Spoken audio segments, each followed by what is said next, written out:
بسم اللہ الرحمن الرحیم۔ گزشتہ دنوں ہم نے عربی عبارت میں مہارت کے حوالے سے ویڈیو بنائی تھی، جس کے بعد کافی سارے احباب نے سوال کیا کہ ہم اپنے عربی مطالعے کی ابتدا کہاں سے کریں، کیسے کریں، کون سی کتاب کا انتخاب کریں جس سے ہمارے اندر مطالعے کا شوق پیدا ہو، اور مطالعہ کرنے کا صحیح طریقہ کیا ہے۔ تو دیکھیں، سب سے پہلی بات یہ ہے کہ ہم مطالعے کے لیے کون سی کتاب کا انتخاب کریں۔ دیکھیں، ہر انسان کی طبیعت مختلف ہوتی ہے، ہر انسان کی پسند ناپسند مختلف ہے۔ کسی بندے کو کوئی مضمون پسند آتا ہے تو دوسرے بندے کو اسی مضمون سے اکتاہٹ ہوتی ہے، کسی بندے کو کوئی خوشبو زیادہ پسند ہوتی ہے تو دوسرے بندے کو اسی خوشبو سے الرجی ہوتی ہے۔ اسی وجہ سے کسی خاص کتاب کے بارے میں مشورہ دینا یہ مشکل کام ہے، ٹھیک ہے۔ لیکن میرے حساب سے اگر کوئی بندہ اپنی مادری زبان کے علاوہ کسی دوسرے زبان میں مطالعہ کرنا چاہے اور دوسرے زبان میں خود کو مطالعے کا عادی بنانا چاہے تو اس کے لیے کسی ایسی کتاب کا انتخاب ضروری ہے جس کے اندر 3 خصوصیات ہوں، ٹھیک ہے۔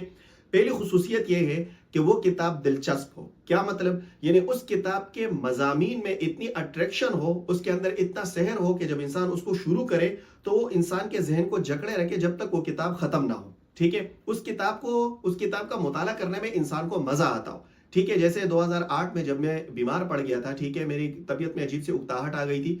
تو ایک ساتھی نے مجھے ایک کتاب لا کے دی جس کا نام تھا داستان ایمان فروشوں کی، ٹھیک ہے۔ آپ یقین مانیے، جب میں نے اس کا مطالعہ شروع کیا تو مجھے تب تک سکون نہیں ہے جب تک میں نے اس کو مطالعہ ختم نہیں کر دیا، ٹھیک ہے۔ کتاب کو میں نے ختم نہیں کیا۔ تو پہلی شرط یہ ہے کہ وہ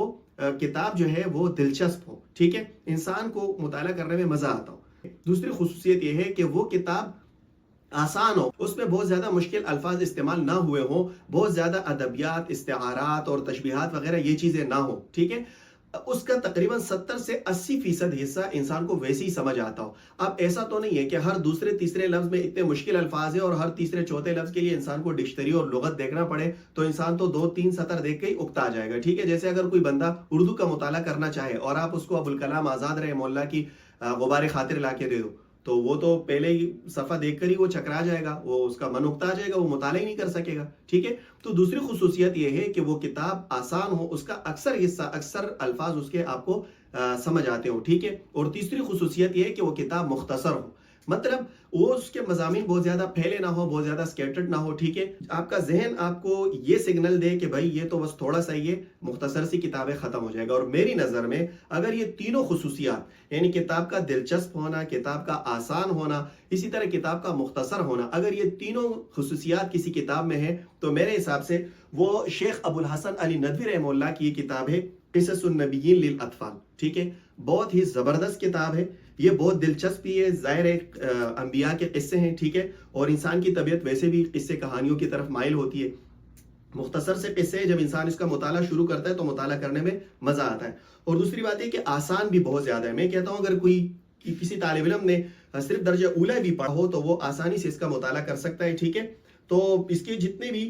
جملے ہیں تو وہ مبتدا خبر، جملہ اسمیہ، جملہ فعلیہ یا فعل فاعل مفعول بھی، اس طرح چھوٹے چھوٹے جملے ہیں، زیادہ سے زیادہ اس میں جو حروف عاملہ کا استعمال ہے کانا وغیرہ کا ہے، اور اسی طرح حروف مشبہ بالفعل وغیرہ کا ہے، تو بہت زیادہ آسان کتاب ہے۔ اتنا آسان ہے کہ آپ کو پورے صفحے میں 2 سے 3 لفظ بمشکل ملیں گے جس کے لیے آپ کو لغت دیکھنی پڑے گی، ورنہ بہت زیادہ آسان کتاب ہے، ٹھیک ہے۔ اور دوسری اس کی خصوصیت یہ ہے کہ یہ ترقی من الادنی الی الاعلی ہے، مطلب شروع میں کتاب بہت زیادہ آسان ہے، وسط میں پھر تھوڑی سی مشکل ہے، اور پھر آخر میں پھر یہ اس طرح اس کا اسلوب بدلتا جاتا ہے اور یہ پھر مشکل کی طرف جاتی ہے، لیکن بہت بہترین کتاب ہے، ٹھیک ہے۔ اور یہ مختصر بھی ہے، ٹھیک ہے، چند ہی انبیاء کے اس میں قصے ہیں، تو بہرحال زبردست کتاب ہے۔ تو آپ اس کتاب سے یا اس ٹائپ کی کوئی کتاب سے اپنا مطالعہ شروع کر سکتے ہیں، اس کی ابتدا کر سکتے ہیں۔ اچھا، دوسری بات اب یہ ہے کہ ہم مطالعہ کیسے کریں۔ اگر کتاب کا انتخاب ہم نے کر لیا تو مطالعہ کیسے کریں۔ دیکھیں، مطالعہ جب مطالعے کی ابتدا کریں گے نا اور ہم مبتدی ہو، ایک تو یہ کہ کوئی بندہ عادی ہوتا ہے، ٹھیک ہے، اس کو نشہ چڑھا ہوتا ہے کتاب کا، تو وہ اس کے لیے تو کوئی مسئلہ نہیں ہوتا، وہ تو مطالعہ کرتا رہتا ہے۔ لیکن ایک یہ ہے کہ کوئی بندہ کتاب کے لیے بیٹھے، اس کے ذہن میں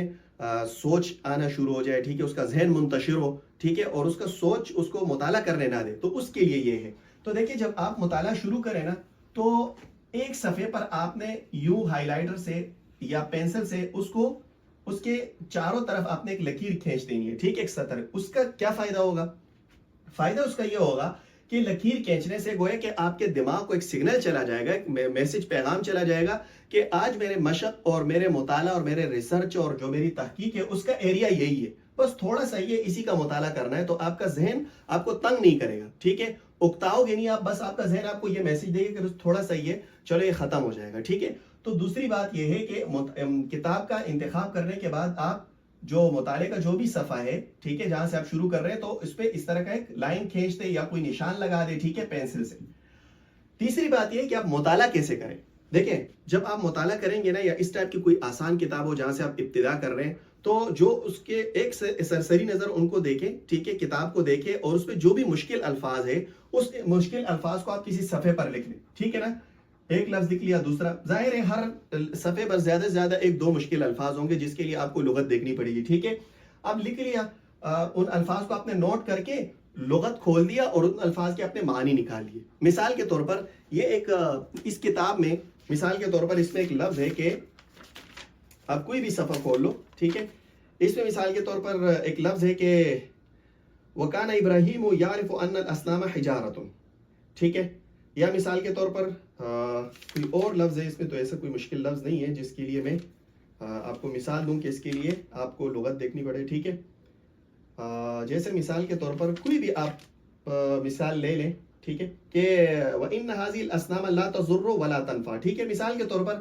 یہ ایک لفظ ہے کہ لا تضر، ٹھیک ہے، آپ کو لا تضر کا معنی نہیں آ رہا، ٹھیک ہے، تو آپ کیا کریں گے،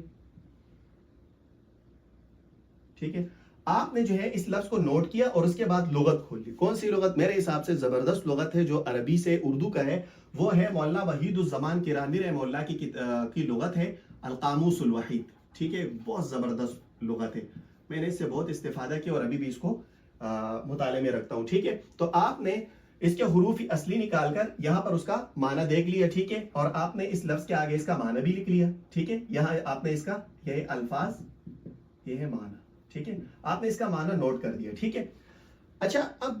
جب آپ ظاہر ہے الفاظ تو اتنے زیادہ نہیں ہوں گے آپ کو تلاش کرنے کے لیے، اس کا معنی تلاش کرنے ایک دو ہی لفظ ہوں گے، تو جب آپ اس کا اصل معنی تلاش کریں گے نا، اس کے بعد آپ کو پاس جب اردو میں معنی آ جائے گا تو اردو سے آپ کو اندازہ ہو جائے گا کہ یار اس کا اردو میں اس کا الٹ اور متضاد کیا ہے۔ مثال کے طور پر لا تضر کا مطلب جو نقصان نہیں دیتا، ٹھیک ہے، تو اب نقصان نہیں دیتا، نقصان کا الٹ کیا ہوگا؟ فائدہ ہوگا، ٹھیک ہے، تو فائدہ آپ کو اردو میں آ رہا ہے تو آپ ابھی اردو سے عربی میں اس کا الٹ متضاد تلاش کریں، ٹھیک ہے۔ تو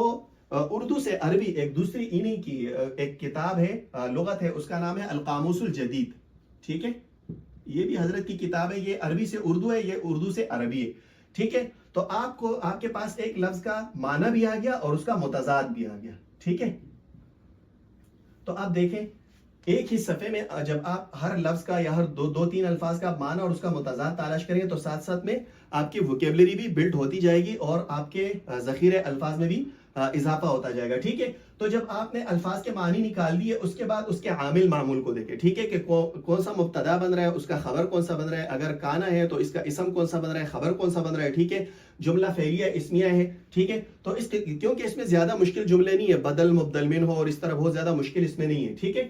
تو جب آپ نے عامل معمول کا پتہ لگا لیا، عبارت آپ کا حل ہو گیا، اس کے بعد تیسرا مرحلہ یہ ہے کہ آپ اس عبارت کو زور سے پڑھیں، مطلب بلند آواز سے آپ اس کو کم سے کم 10 بار پڑھیں، ٹھیک ہے، کم سے کم، کیونکہ دیکھیں نفسیات کا اصول ہے کہ جب آپ کسی چیز کو 10 بار پڑھیں گے نا اور آپ اس پر نظر 10 بار ٹکائیں گے، ٹھیک ہے، تو آپ کا دماغ کا جو کیمرہ ہے نا اس کا نقشہ اور اس کی تصویر کھینچ کے آپ کے دماغ میں محفوظ کر لے گا۔ دیکھیں نا، ہم روزمرہ زندگی میں جب کسی چیز کو یا کسی بندے کو ایک دو بار دیکھتے ہیں تو اتنا ہمارے دماغ میں اس کی تصویر نہیں بیٹھتی، لیکن جب زیادہ دیکھتے ہیں، ٹھیک ہے نا، اسی استاد کی بات ہے، جب زیادہ بارش ہوتی ہے تو زیادہ پانی آتا ہے، جب آپ اس کو زیادہ مطالعہ کریں گے تو اس کی تصویر آپ کے دماغ میں بیٹھے گی اور اچھی طرح اس کے مضامین آپ کو ذہن نشین ہوں گے، ٹھیک ہے۔ تو مطالعہ کرنے کے بعد 10 بار اس کو زور سے پڑھیں گے تو اس سے یہ ہوگا کہ آپ کی زبان کا جو مسلز ہے اس کی بھی پریکٹس ہوگی، ٹھیک ہے نا، اور آپ کو الفاظ آسانی سے آپ کی زبان پہ چڑھ سکیں گے، ٹھیک ہے، اور آپ کا مطالعہ جاری ہو جائے گا۔ اچھا، چوتھی بات، یہ آپشنل ہے، جب آپ کتاب بھی حل کر لیں، ٹھیک ہے، الفاظ کے معنی بھی نکال لیں، آپ نے 10 بار اس کی عبارت کو پڑھ بھی لیا، تو چوتھا کام آپ یہ کریں کہ جس بھی نبی کا آپ نے قصہ پڑھا، مثال کے طور پر آپ نے حضرت ابراہیم علیہ السلام یا حضرت یوسف علیہ السلام کا قصہ پڑھ لیا، ٹھیک ہے، ابھی اسی قصے کو آپ یوٹیوب پہ جا کے سرچ کریں تو اس کو بہت سارے چینلز ایسے موجود ہیں جس میں انبیاء کے قصے اور عربی میں اس کو بیان کیے، ٹھیک ہے؟ تو مضمون تو پہلے سے آپ کے ذہن میں ہوگا، اور اس مضمون میں استعمال ہونے والے الفاظ، ان کے معنی بھی آپ کے ذہن میں ہوں گے۔ تو جب آپ قصہ پڑھیں گے نا، تو اس سے یہ ہوگا کہ قراءت کے ساتھ ساتھ آپ کا جو استماع کا جو آپ کی صلاحیت ہے عربی کے استماع کی، وہ بھی مضبوط ہوتی جائے گی، اور مضامین اچھی طرح آپ کو ذہن نشین ہوں گے، اور عربیت کا اسلوب آپ کے ذہن میں بیٹھے گا۔ اور اگر آپ ان 4 اصول کو لے کے چلیں گے، یعنی اچھی کتاب کا انتخاب، نمبر 2 اس طرح لائن کھینچنا، اور نمبر 3 الفاظ کا مطالعہ کرنا، معنی نکالنا، اور اس کو پھر 10 بار پڑھنا، اور چوتھی بات کہ اسی عبارت کو جو آپ نے قصہ پڑھا ہے، جو مضمون پڑھا ہے، اس کو پھر کسی یوٹیوب وغیرہ میں جا کے اس کو سننا۔ اگر آپ اسی طریقے سے 5-10 دن میں مطالعہ کریں گے نا، تو یقین مانیے آپ کو مطالعے کا ایسا نشہ چڑھ جائے گا نا، کہ جس کے سامنے وہ نشہ کمزور ہوگا جس کو کر کے انسان حج کو لے کھاتا ہے۔